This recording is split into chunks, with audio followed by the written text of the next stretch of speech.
ایک تو جواب یہ ہے، اگر تم یہ اردو کے سلام نکال بھی دو گے عربی کے سلام سے بھاگ نہیں پاؤ، کرنا پڑے گا تمہیں۔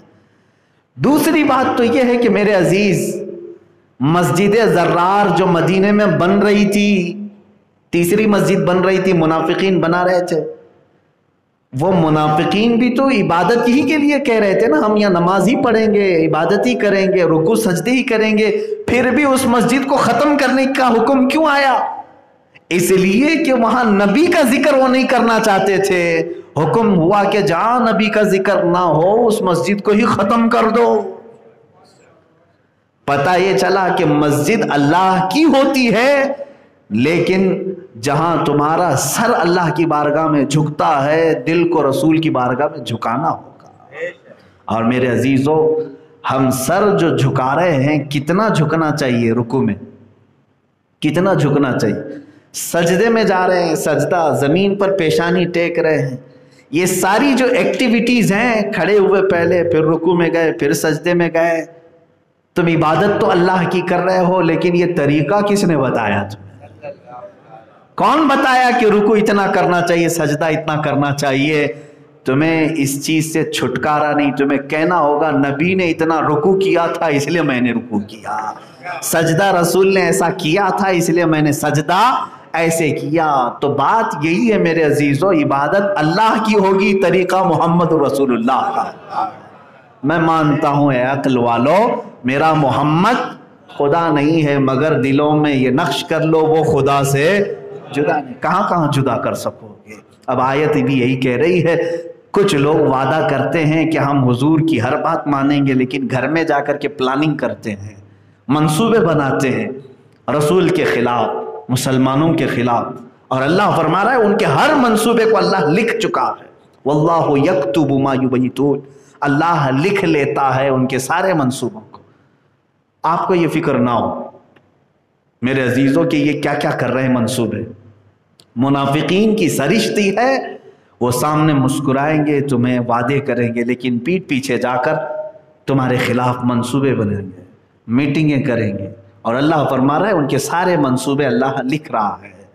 اور اس موقع پر حضور کو جو حکم ہوا، اللہ فرما رہا ہے توکل علی اللہ، اللہ کی ذات پر آپ یقین رکھیں، اللہ کی ذات پر آپ بھروسہ رکھیں، کفا باللہ وکیلا، اللہ آپ کے کام بنانے کے لیے کافی ہے، اللہ وکیل ہے۔ اب وکیل کا لفظ یہاں پر استعمال ہوا ہے، وکیل کسے کہتے ہیں؟ جو تمہارے کاموں کو آخری انجام تک پہنچائے گا، اس کو کیا کہتے ہیں؟ وکیل۔ بیچ میں جو کیس چھوڑ کر کے جاتا ہے اس کو بھی یہاں دنیا وکیل کہتی ہے۔